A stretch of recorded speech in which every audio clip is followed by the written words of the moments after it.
Good evening students, this is Sunil Taneja. आप जुड़े हैं इस वक्त इंग्लिश लाइव क्लास में उड़ान फ्री कोचिंग से। एक बार फिर आज पहले की तरह हम बिना कुछ भी बोले किसी भी टॉपिक पे बोले सीधी क्लास स्टार्ट करने जा रहे हैं ताकि टाइम ख़राब ना हो। और आप अगर किसी को कुछ प्रॉब्लम है, कुछ डिस्टर्बेंस आ रही है, वॉइस ठीक नहीं पहुंच रही, वीडियो ठीक नहीं पहुंच रही, तो क्लास चलते ही मालूम पड़ जाएगा। ठीक है, चलिए शुरू करते हैं class.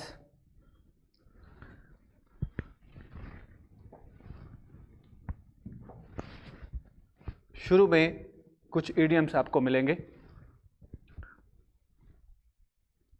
Thank you Sunil, thank you Paras. शुरू में आपको कुछ इडियम्स मिल रहे हैं। First one is under the rose oblique under a cloud. दो इडियम्स लिखे हुए हैं, अंडर द रोज या अंडर ए क्लाउड। आपको ये बताना है कि इसके बाद जो बाद में आंसर लिखा है वो इन दोनों में से किसका आंसर है, किससे मैच करता है, इस तरह करना है। Sumitra good evening.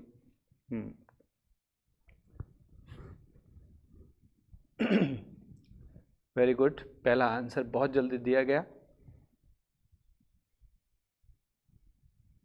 हाँ ठीक है पारस, सुनील, ठीक है, आपका आंसर याद है, आपको लर्न किया हुआ है आपने। अंडर द रोज मीनिंग बताता हूँ। Under the cloud, A cloud, ठीक है, अंडर ए क्लाउड भी। टू बी अंडर सस्पिशन, शक के घेरे में जिसको बोलते हैं, हो तो अंडर ए क्लाउड बोला जाता है। अंडर द रोज का मतलब होता है सीक्रेटली, कुछ इस तरह का मीनिंग आएगा इसका। तो इसका ये आंसर नहीं, अंडर ए क्लाउड का आपने आंसर सही दिया है। नेक्स्ट पे चलते हैं।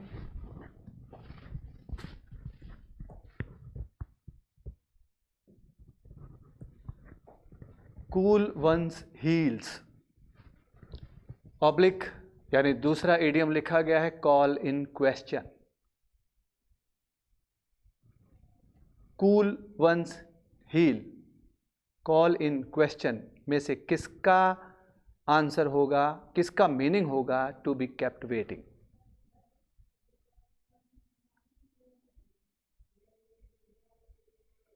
किसका आंसर होगा to be kept waiting?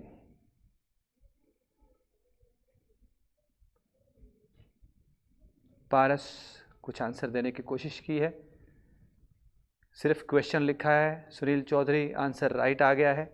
Cool one's heal meaning होता है इंतज़ार कराना या इंतज़ार करना काफ़ी लंबे समय तक। To be kept waiting, cool one's heel idiom का मीनिंग होता है। ठीक है, चलिए आगे। नंबर 3 आपके सामने है। गो ब्रोक या गेट इनटू हॉट वाटर में से किसका मीनिंग होता है बिकम बैंकरप्ट? गो ब्रोक या गेट इनटू हॉट वाटर में किसका मीनिंग होता है बिकम बैंकरप्ट? बैंकरप्ट का जो मीनिंग होता है वो होता है दिवालिया होना, यानी कि कंगाल होना, पास में पैसा ना रह जाना, बिल्कुल ख़त्म हो जाना, गरीब हो जाना, ऐसा मीनिंग आएगा।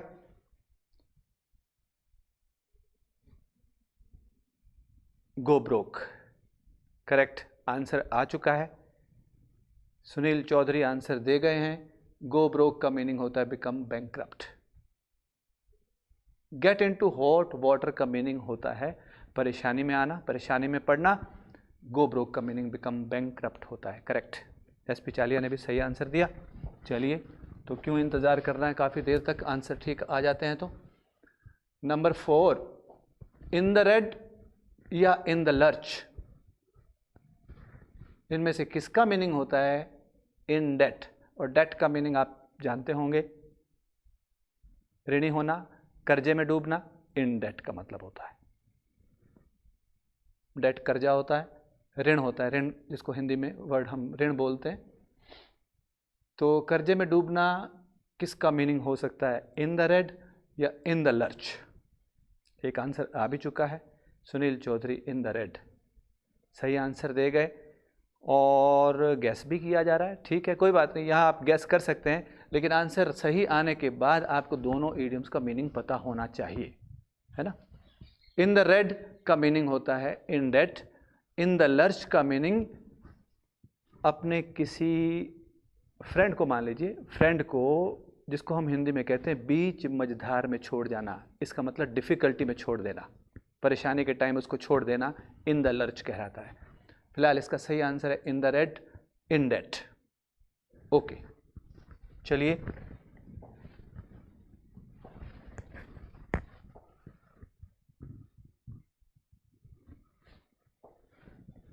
पांचवा है लीव नो स्टोन अनटर्न्ड या लूज ग्राउंड। इन दोनों में से किसका मीनिंग होता है फेल टू कीप पोजीशन? इन दोनों में से किसका मतलब होता है फेल टू कीप पोजीशन?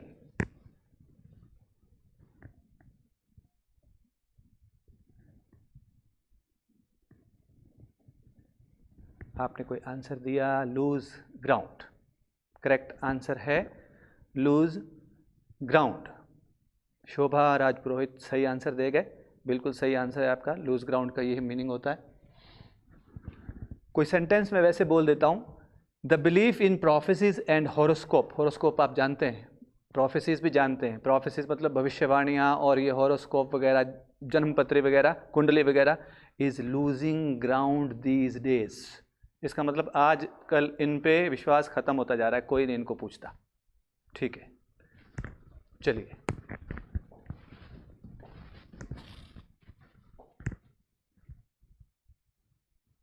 आ गए सेंटेंसेस आपके सामने। कोई एरर हो तो आपको बतानी है, इनमें कौन सी एरर चल रही है, कहाँ एरर चल रही है। एक की बजाय दो भी हो सकते हैं, वो इसलिए कि सेंटेंसेस जो एग्ज़ाम में आएंगे वो आपके आएंगे रीराइट करने के लिए, और रीराइटिंग में आपको सब तरफ देखना पड़ता है कि सेंटेंस कहाँ से लेकर किस तरह फ्रेम हो सकता है ये। ओके, स्ट्रक्चर कैसी बैठ सकती है इसकी। It is no use to argue with him.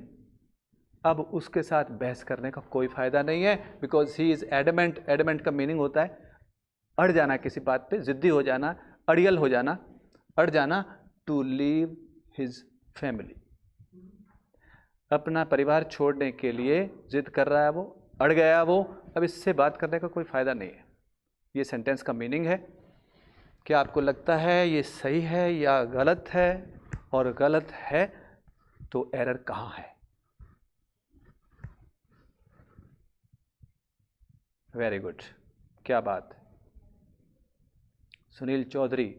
या तो प्रेपरेशन बहुत अच्छी है, बहुत अच्छी बात है, God bless you, good going, और या फिर आप टीचर हैं, ऐसे इनमें से कोई बात तो है, या लंबे समय से आपकी तैयारी है, बहुत अच्छे आपका जो रिज़ल्ट जो है मैंने देखा है क्लास में अच्छा रहा है। It is no use arguing with him होना चाहिए। ये वही एक्सप्रेशन है जिनके बाद नो यूज़ के बाद हम वर्ब की आईएनजी फॉर्म का यूज़ करते हैं। ये पहले 2-3 बार बात हो चुकी है। ठीक है, सबने सुन लिया, चलिए आगे।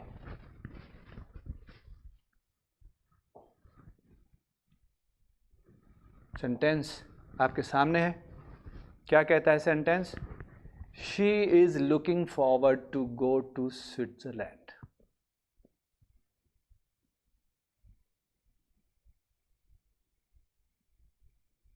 She is looking forward to go to Switzerland.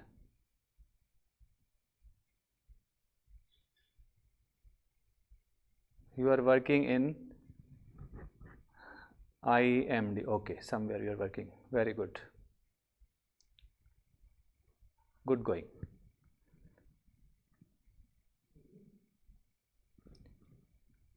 ठीक है, यहाँ भी ठीक आंसर दिया, लुकिंग फॉर नहीं, आंसर सुनील सही दे गए हैं। पारस आप भी देखिए, दोनों सेंटेंसेस आपको लगातार ऐसे दिए मैंने जिनमें वर्ब की आईएनजी फॉर्म आएगी, तो लुकिंग फॉरवर्ड के बाद भी हम आईएनजी फॉर्म लगाते हैं। No use, it is no use के बाद भी आईएनजी लगाते हैं। तो आपको वो कलेक्शन एक बार 5 मिनट के लिए 10 मिनट के लिए रुक करके बुक्स में वो कलेक्शन देखना चाहिए जिनके बाद आईएनजी फॉर्म आती है। और इसके साथ आप ये भी देखिएगा कि जिन वर्ब्स के बाद आईएनजी फॉर्म आती है उनमें से कुछ वर्ब्स ऐसी भी हैं जो आईएनजी फॉर्म भी लेती हैं और इन्फिनेटिव्स भी लेती हैं। तो दोनों में डिफरेंस भी देखना होगा कि मीनिंग क्या बन रहा है, इन्होंने इस वक्त इन्फिनेटिव क्यों लिया है और इस वक्त आईएनजी क्यों लिया है ना। हालांकि मैंने काफ़ी सेंटेंसेस आपको यहाँ बताए हैं, फिर भी ये सेंटेंस ऐसे होगा, she is looking forward going to Switzerland. ठीक है, लुकिंग फॉरवर्ड टू गोइंग, कौन सा किया हमने, सेकंड। ठीक है, थर्ड।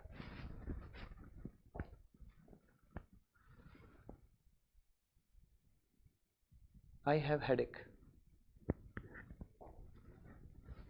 मुझे क्या है, बहुत इजी सी बात है, I have headache, so I have to take some medicine. Sentence की हिंदी की बताने, हिंदी करने की ज़रूरत भी है नहीं क्योंकि सेंटेंस बहुत इजी है। क्या बात, सेंटेंस होता है, आंसर आने के बाद फिर मैं रुक नहीं रहा है ना, दूसरे सभी स्टूडेंट्स के आंसर का वेट नहीं कर रहा हूँ, लेकिन एक ही स्टूडेंट सारे आंसर राइट दे, बाकी पीछे रह जाएं, थोड़ा सा मेहनत की ज़रूरत है, अभी वक्त है, कोई बात नहीं। हो सकता है आपका रिवीजन चल रहा हो, आपने कोर्स ख़त्म किया हो, रिवीजन कर रहे हो, पकड़ी जाएगी बात। आई हैव ए हेडेक होता है, मतलब आपको सिर्फ इतनी सी बात पूछिए, यहाँ आपको ये कहना है मेरा सिर दर्द हो रहा है, तो कैसे कहेंगे, आई हैव हेडेक कहेंगे या आई हैव ए हेडेक कहेंगे। कितनी ग्रामर समझाई जाती है हमें बुक्स में कि अनकाउंटेबल नाउन के पहले आर्टिकल्स नहीं आते, लेकिन आपको ये भी देखना चाहिए उन पेजेस पे बुक्स में कहीं ना कहीं ये भी समझाया जाता है, लेकिन यहाँ ऐसा नहीं होता। इसका मतलब बात वहीं पकड़ ले, यहाँ ऐसा नहीं होता ना, तो ये रही एग्ज़ाम की बात, ये आएगा एग्ज़ाम में, जो समझाया गया है वो नहीं आएगा। जब कहते हैं यहाँ ऐसा नहीं होगा तो यहाँ गड़बड़ होगी पक्का, वहाँ से उठाएं question. I have a headache, आम बोलचाल में उन सेंटेंसेस को पकड़ा गया है कि कैसे बोला जाएगा, तो आई हैव ए हेडेक होगा। ठीक है, चलिए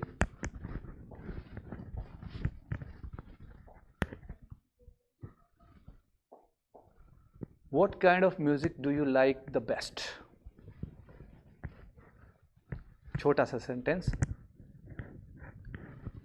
What kind of music do you like the best?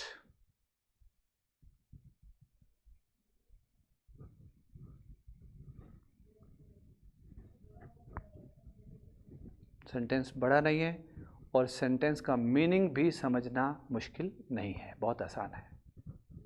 बस हमें ये पता चल जाए कि अगर कुछ इसमें एरर चल रही है तो वो है कहाँ।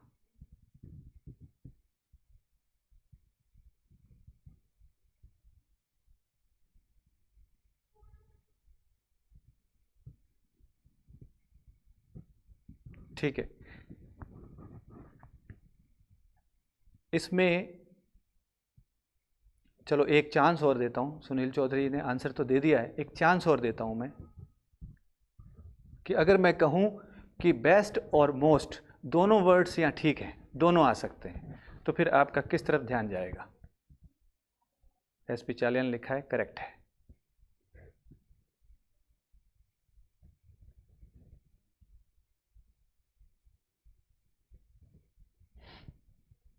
ठीक है, द बेस्ट लिखा है, द मोस्ट भी हो सकता था इसका आंसर, लेकिन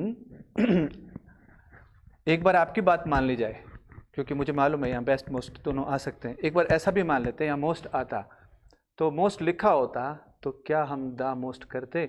हमें ये मालूम है कि सुपरलेटिव डिग्री के सामने द का यूज़ करते हैं, उसी को देख के लगाया हमने।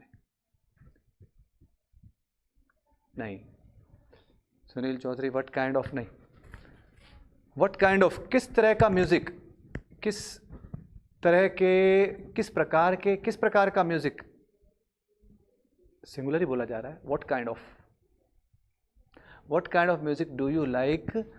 एक्चुअली बात यह है कि यहाँ द नहीं आएगा, आंसर बेस्ट भी हो सकता है, आंसर मोस्ट भी हो सकता है, द नहीं आएगा। ये क्या कह दिया सर आपने, द नहीं आएगा, सुपरलेटिव डिग्री के सामने तो द आता है, यहाँ नहीं आएगा।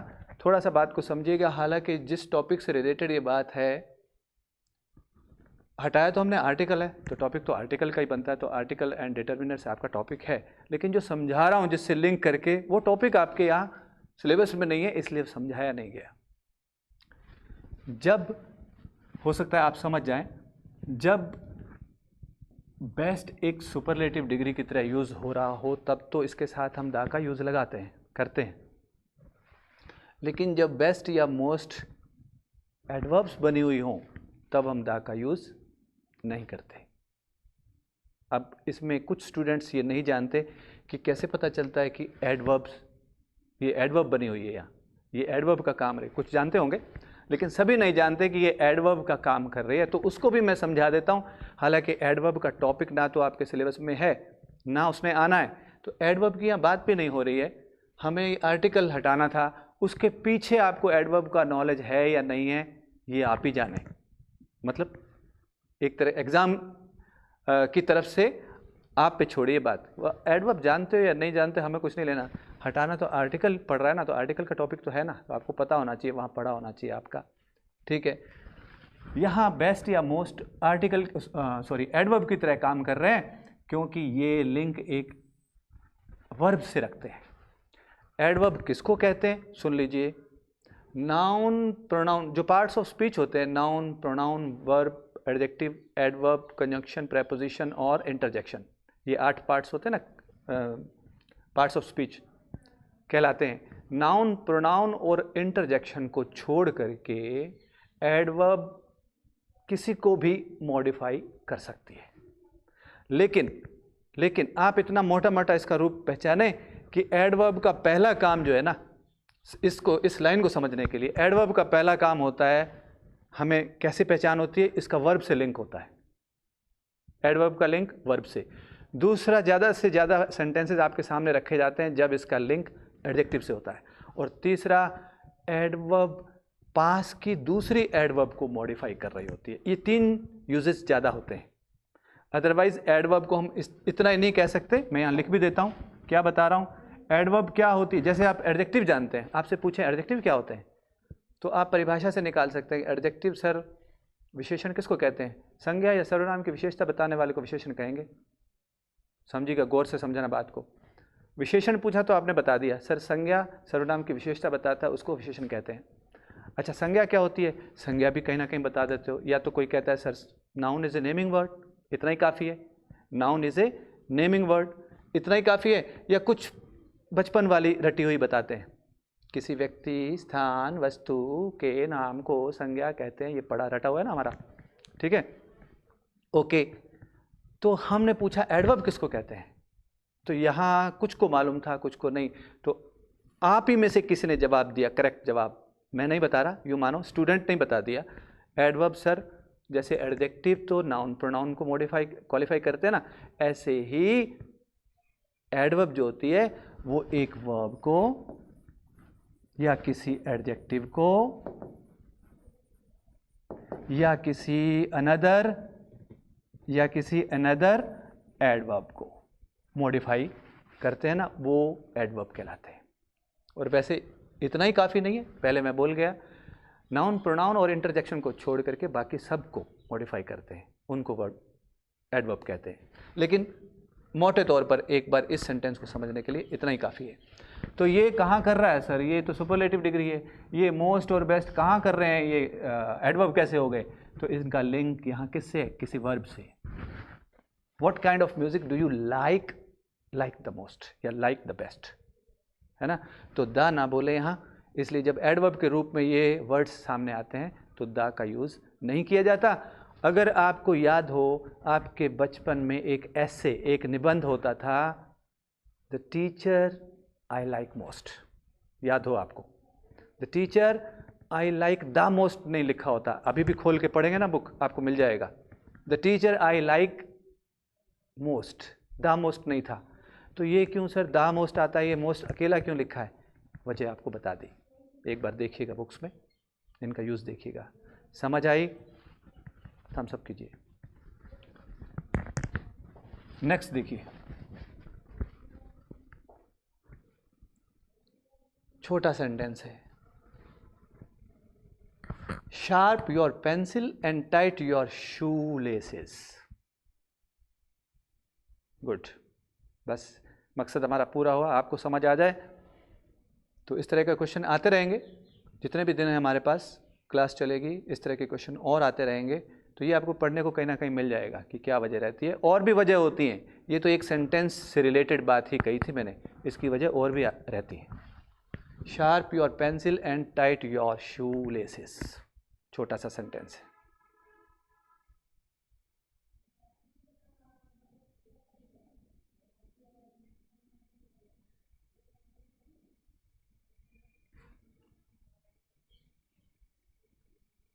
मतलब हम किसी से क्या कहना चाहते हैं? पेंसिल शार्प कर लो और शू लेसेस को कस लो। तश्मे बोलते हैं ना, फीते बोलते हैं। शू लेसेस को कस लीजिए। तो किसी बच्चे को कह रहे हैं हम, बच्चे पेंसिल यूज़ करते हैं और अक्सर हम देखते हैं उनके शू लेसेस खुले होते हैं, गिर ना जाएं, इसलिए हम उनको बोल देते हैं ये कर लीजिए आप।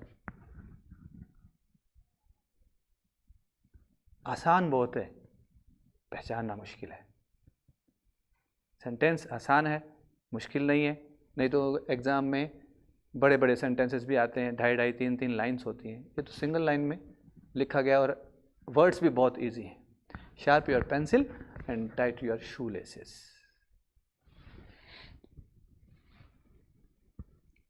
नहीं, शू को एक एडजेक्टिव की तरह यूज़ किया गया है, तो एडजेक्टिव जो होते हैं ना वो प्लूरल सेंस में यूज़ नहीं होगा यहाँ।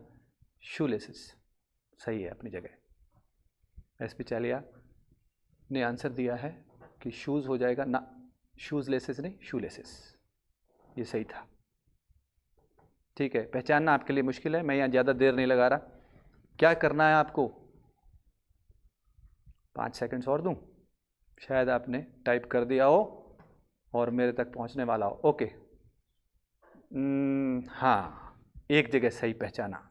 नरेश कुमार सही आंसर है। नरेश, अगर एक जगह पहचाना तो आपको यहाँ भी पहचानना चाहिए था। सही आंसर है आपका, वैसे आधा तो आपने दे ही दिया। जब आप किसी को कोई काम इंपेरेटिव सेंटेंस के रूप में कह रहे हैं तो आप वर्ब लगाते हैं। ये दोनों ही एडजेक्टिव थे। Sharpen your pencil and Titan your shoe laces होना चाहिए। आसान सी बात थी, लेकिन पहचान नहीं पाए।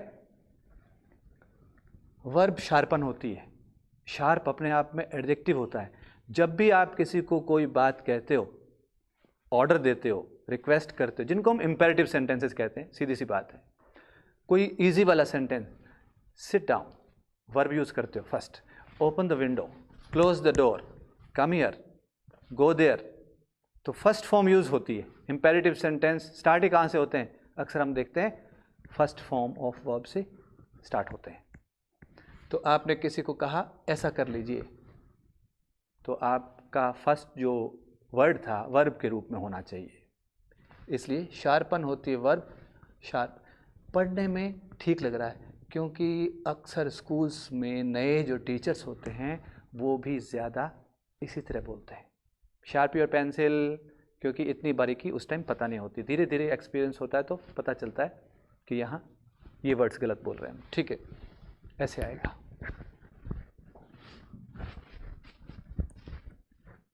Next, my friend did not see me for many years when I met him last week. My friend did not see me for many years when I met him last week.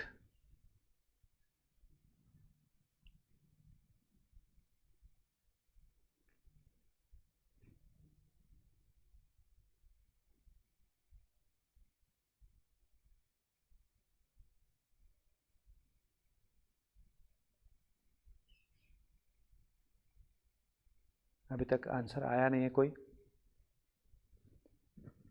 My friend did not see me for many years when I met him last week.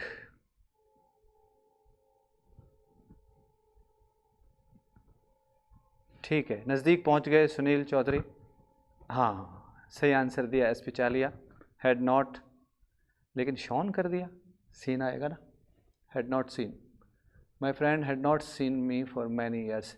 और वैसे भी आपको यहाँ बड़ा hint मिल रहा है sentence में। ठीक है, दोनों ने मतलब जो कोशिश है वो उसी हिंट को देख कर ही की गई है।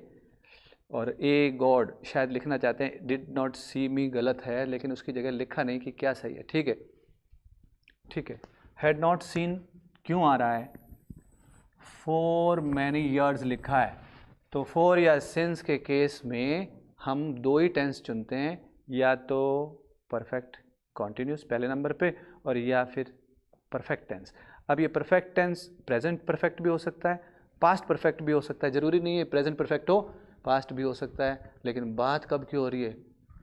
बहुत पहले की, इसलिए हैज़ नहीं आ सकता, हैड नॉट सीन मी। ठीक है, आंसर आप दे ही चुके थे। 7th, India's independence had been the result of sacrifices of many patriots.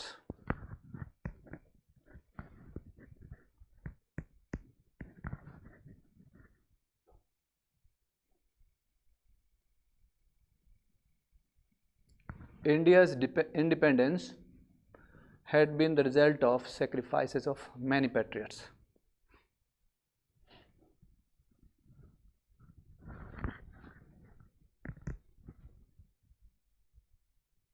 Correct, Digvijay Singh काफ़ी देर से चुप बैठे थे, पहला आंसर दिया, करेक्ट दिया। हैज़ बीन आएगा क्योंकि सेंटेंस का जो मीनिंग है वो प्रेजेंट से जुड़ रहा है, ये सिर्फ पास्ट में हो जाने वाली बात नहीं है। और हम इसको बताएंगे भी किसी को कि भारत की जो स्वतंत्रता है वो किसका रिजल्ट रही है? सेक्रीफाइसेस ऑफ मैनी पैट्रियट्स, कई देशभक्तों के बलिदान का कारण रही है, का रिजल्ट रही है, कारण नहीं, रिजल्ट रही है या रही थी। तो आज तक इसका जो इम्पैक्ट है वो आज तक बरकरार है, इसलिए हैज़ बीन आएगा। ठीक है, बहुत बड़ी एक्सप्लेनेशन आंसर के लिए मैं नहीं इसलिए नहीं दे रहा, नए स्टूडेंट को लग सकता है कि थोड़ी सी बात बताते हैं, क्योंकि पहले पूरे कोर्स में यही बातें हुई हैं, इसलिए आपको एक इशारा कर दिया जाता है कि इसमें ऐसा होगा। Would that I was your student when you started your first batch last year. पहचान लीजिए। Would that I was your student when you started your first batch last year. ठीक है, एस पी चालिया सीधा निशाना मार तो गए हैं, और निशाना अक्सर स्टूडेंट का होता भी यही है। सीधा जो निशाना आपने मारा, सुनील चौधरी ने भी वही आंसर दिया है। इसीलिए आपको ये सेंटेंस भी मैंने दिया भी इसलिए कि आप जब वर्क करते हैं तो उसका जो मीनिंग होता है वो भी देखें, और सेंटेंस के अंदर टाइम भी देखें, लेकिन टाइम को देखते भी आपका आंसर जो है वो वर ही बनता है, निशाने के तौर पे, मतलब वर ही आना चाहिए। क्योंकि आप जानते हो, I wish, would that, O that, if only, यहाँ से जब सेंटेंसेस स्टार्ट होते हैं तो यहाँ से जब सेंटेंसेस स्टार्ट होते हैं तो अक्सर हम देखते हैं उनका जो आंसर होता है शुरुआत में ही आई वर, वी वर, ही वर, कोई भी सब्जेक्ट हो उसके साथ वर देखते हैं।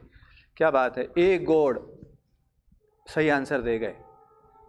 अब मुझे नहीं मालूम कि आपने पढ़ा होगा तभी सही आंसर दिया, नहीं तो ये आंसर अक्सर स्टूडेंट बता नहीं पाते। यहाँ वर की जगह हैड बीन होना चाहिए। कैसे? हमें वर का ही यहाँ मालूम है कि वर ही आता है हमेशा। जब इस तरह के सेंटेंस में आई विश, वुड दैट के साथ आपको सेंटेंस में कहीं टाइम पास्ट का दे दिया हो, last year, last month, yesterday, वैसे तो हम yesterday, last month, last year में सिंपल पास्ट का यूज़ करते हैं, तो उस हिसाब से तो वर्ड ठीक है। लेकिन सेंटेंस जब आई विश वुड दैट से काश वाले स्टार्ट हो रहे हो, तो पास्ट के किसी भी टाइम में टेंस पास्ट परफेक्ट चुने। ये सिंपल पास्ट को बना रहा है, तो यहाँ I had been your student होना चाहिए।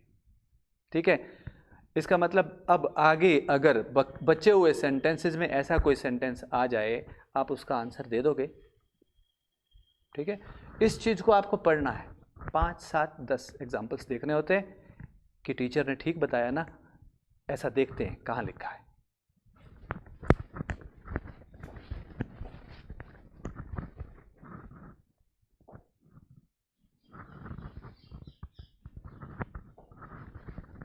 He said, I wish I have courage to face the situation yesterday. अब तो पहचान लेंगे आप। मैंने 2 सेंटेंसेस लगातार दिए इसलिए कि पहले में समझाने के बाद दूसरा अपने आप कर जाएंगे, तो अब आपके आंसर्स राइट आ जाएंगे, मुझे उम्मीद है। और राइट आंसर आया तो आप समझ गए, कॉन्सेप्ट समझ गए। पास्ट का कोई टाइम नहीं दिया तो जो आपने आंसर दिया था वो राइट था। पास्ट का टाइम ना दिया हो साथ में, आपने जो आंसर दिया था वो सही था। लेकिन पास्ट का टाइम साथ दे दिया, वुड दैट करके, आई विश करके, इफ ओनली करके, तो समझ जाइए यहाँ ट्रिक खेली जा रही है, क्योंकि स्टूडेंट का निशाना होता है सीधा ये आंसर देंगे। क्या आंसर बनता है?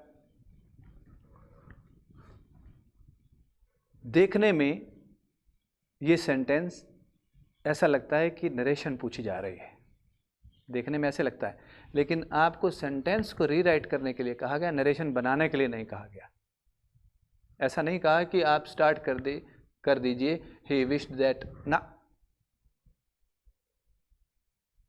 ठीक है, अब आपने यहाँ किया I had courage to face the situation yesterday, तो सुनील चौधरी एक बार फिर वही मिस्टेक की, साथ में पास्ट का कोई टाइम रख दिया गया है।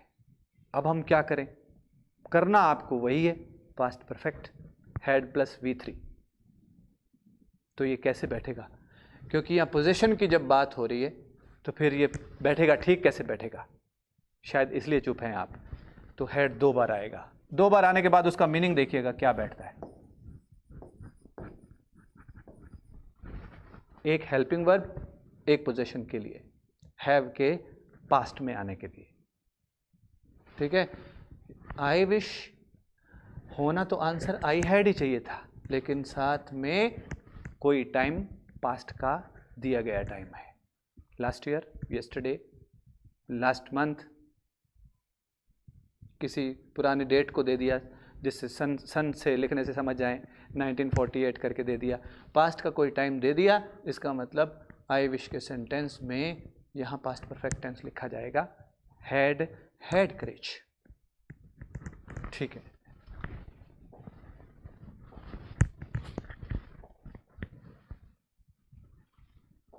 Does mister Harry known by you? Correct लिखना है आपको, इसको रीराइट करना है, करेक्ट लिखना है। कैसे लिखा जाए?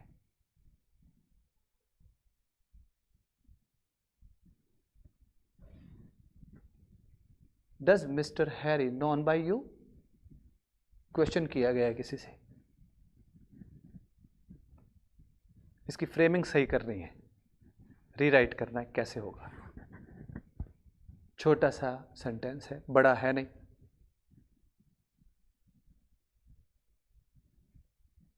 एक बार मैं हिंट नहीं देता, आपके आंसर्स आने शुरू हो गए। SP चालिया ने आंसर दिया है, दिग्विजय ने आंसर दिया है, और भी देख लेते हैं कोई देना चाहे आंसर। क्या आंसर होना चाहिए? पूरा आपको आएगा तो रीराइट करने के लिए। सुनील चौधरी आंसर दिया है, नरेश कुमार ने भी आंसर दिया है। अब मैं देता हूं हिंट, क्योंकि ज़्यादा वक्त नहीं लगाते।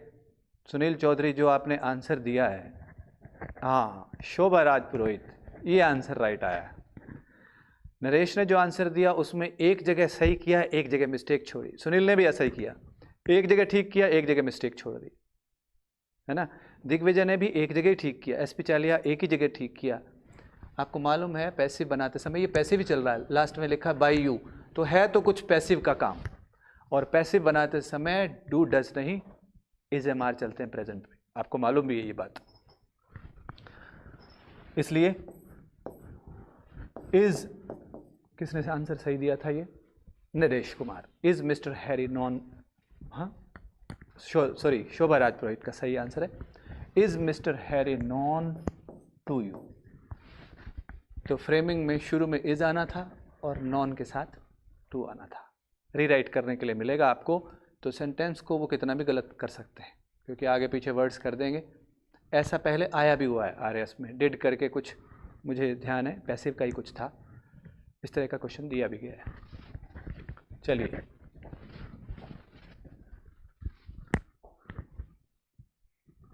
नेक्स्ट, शैली वाज नॉट फीलिंग वेल, तबीयत ठीक नहीं थी। ओके फिर सो दे हेल्प्ड हर, मतलब किन्हीं और लोगों ने शैली की हेल्प की, to clean her house.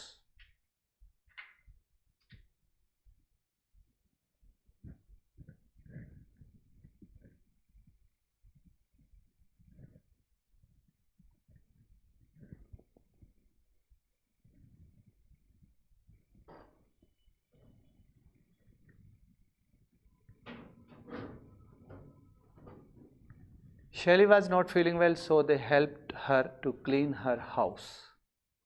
Meaning तो एकदम क्लियर है।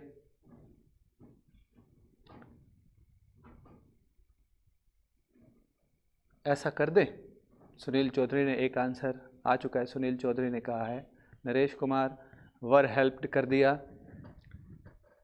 सो दे वर हेल्प्ड तो पैसिव बन जाएगा।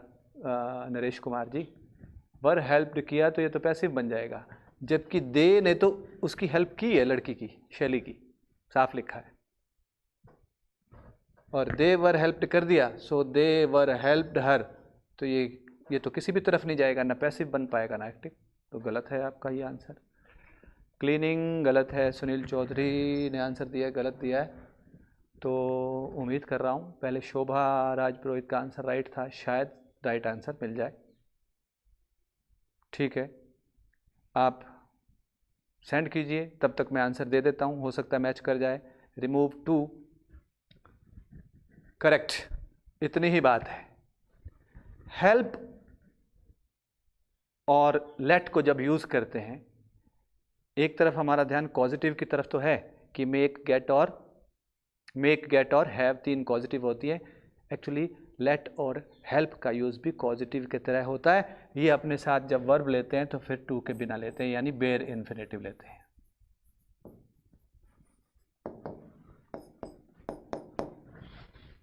Help her clean her house आएगा, हेल्प्ड हर clean her house.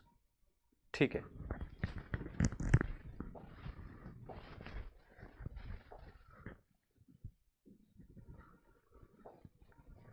Make haste, जल्दी कीजिए, मेक हेस्ट, जल्दी कीजिए, lest you may not got late.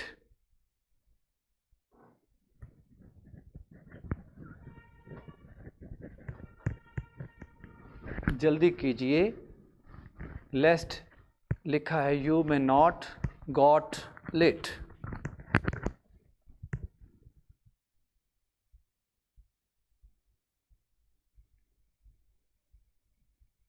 Answers आने स्टार्ट हो गए।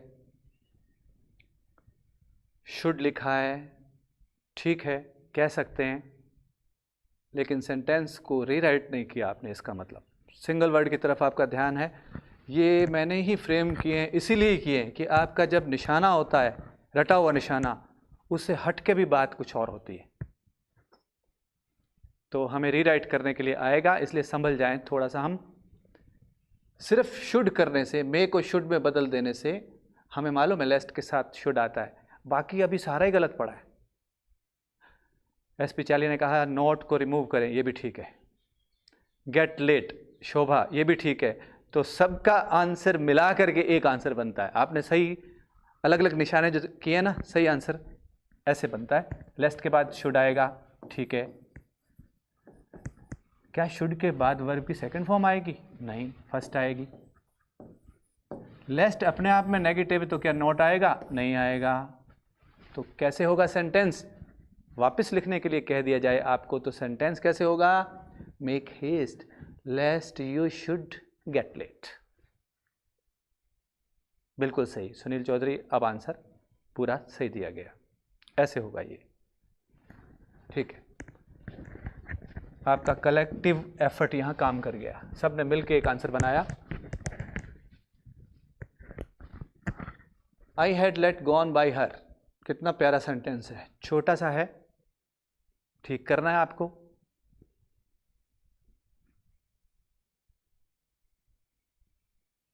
और मीनिंग, अगर आपको ऐसा लगता है कि कहां से स्टार्ट करें, इसको कैसे सेट करें, तो मीनिंग बता देता हूं आपको।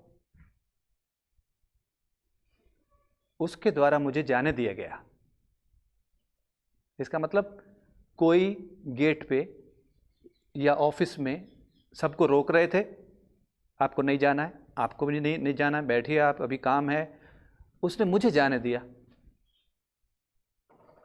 तो आपकी बॉस है, कोई लेडी है, बाई हर लिखा है ना लास्ट में, मीनिंग मैंने समझा दिया, मीनिंग समझा दिया। अब आप ये समझें, ये मान लें कि आपको कुछ नहीं करना, उसने मुझे जाने दिया कि इंग्लिश लिखनी है, दैट्स ऑल। सॉरी, उसने मुझे जाने दिया को इंग्लिश में लिखना पैसिव में। एक हिंट दे दिया, बड़ा हिंट मैंने, अगर ना समझो तो। शोभा राजपुरोहित, आंसर तो आ गया। शोभा थोड़ा सा रॉन्ग है आंसर, थोड़ा सा रॉन्ग। हरीश कुमार पहला मैसेज किया है और थोड़ी गलती रह गई। क्या बात है, सबने प्रयास तो किया, ठीक है। और मैं भी इस फिराक में हूं कि शायद आंसर राइट आ ही जाए। शोभा राजपुरोहित, आंसर के नज़दीक थे आप, और आपको गलती की वजह भी मालूम है, अगर ठीक से देखा जाए तो गलती की वजह भी आपको मालूम है। सुनील चौधरी, वही मिस्टेक आपकी है, ठीक है, ठीक है। आपने आंसर दिया, कोशिश की, अच्छी बात है।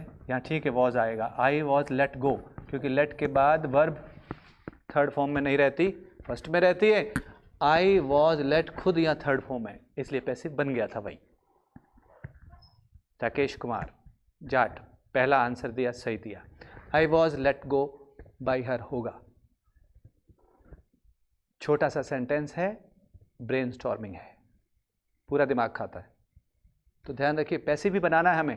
हमें लगता है हमें पैसिव आता है, बहुत प्रैक्टिस करने के बाद कि पैसिव का हम कर देंगे, लेकिन बहुत चालाकी भी उनके पास होती है कि क्वेश्चन को इस तरह रखा जाए जिसमें उन वर्ब्स को रखा जाए जिसको अक्सर स्टूडेंट उस तरह की वर्ब के साथ कभी नहीं खेलते, उस तरह के सेंटेंसेस उनकी प्रैक्टिस में नहीं होते। तो सारा टॉपिक एक तरफ, ये कमाल एक तरफ। चलिए आगे।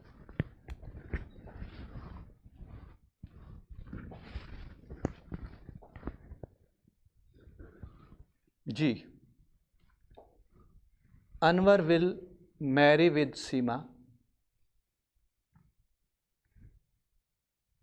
Who is his colleague. कोई भी वर्ड ऐसा नहीं है जो आप नहीं जानते, कलीग भी जानते हो। Anwar will marry with Seema, who is his colleague.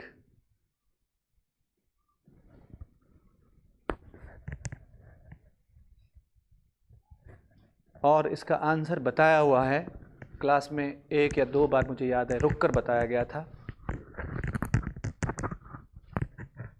2-3 sentences के साथ बताया गया था। करेक्ट, बस आंसर आ गया। शोभा राजपुरोहित, वेरी गुड, सही आंसर दिया। और दिग्विजय कहते हैं मैरी के साथ टू आएगा। सीमा का आंसर सही है। मैरी और सीमा के बीच में जो प्रेपोजिशन है विद, वो नहीं आएगी। नहीं, बता देता हूं आपको, आपने क्या किया है, आपका रटा हुआ है, कहीं पढ़ा हुआ है कि मैरी के साथ विद या टू में से कुछ बात अगर फाइनल करनी हो तो टू लगाया जाए। ठीक है, मैरी के साथ टू आता है, लेकिन जब आपका सेंटेंस एक्टिव चल रहा हो तो मैरी के साथ कुछ नहीं आता। जब पैसिव चल रहा हो तो मैरी के साथ टू आप लगाते हैं। अनवर विल मैरी, ये एक्टिव चल रहा था, इसलिए ही विल मैरी सीमा, ऐसे आएगा। टू तब लगाते हैं जब सेंटेंस पैसिव में हो। सीमा वॉज मैरिड टू अनवर, ऐसे आएगा। चलिए आगे।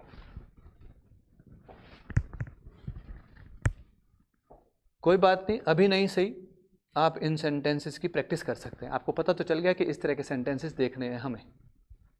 Walking along the road, last sentence आज का, यहाँ ख़त्म करेंगे हम क्लास, है ना, क्योंकि ये कुछ 15-20 सेंटेंसेस नहीं है, ये एक तरह का आपको टॉपिक के बीच में, यानी कि वेरियस टॉपिक्स के बीच में कहाँ इंपॉर्टेंट बात बैठती है उसको बताया गया है, ताकि आप प्रैक्टिस कर सकें। Walking along the road, an old man ran over the lorry.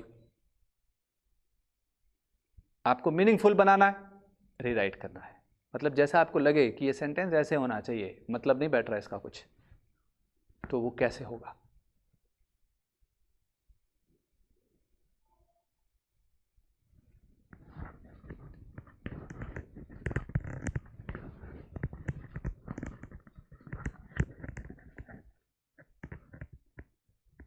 Good, उल्टा लिखा गया था, इतनी बात थी। Walking along the road an old man was run over by the lorry, run over by the lorry आएगा, ठीक है। रन ओवर कुचलना होता है, तो ओल्ड मैन ने लॉरी को नहीं कुचला, लॉरी ने ओल्ड मैन को, ट्रक ने ओल्ड मैन को कुचला है, इसलिए पैसिव में लिखेंगे तो ठीक हो जाएगा। ठीक है, इट्स ऑल फॉर टुडे। मिलते हैं मंडे को। कल भी मैं बाई मिस्टेक मंडे बोल गया था, मुझे ऐसा लग रहा था तो फ्राइडे, मुझे लग रहा था कि आज सैटरडे है, वो गलती हुई थी, इसलिए मिलते हैं मंडे को। Keep practising.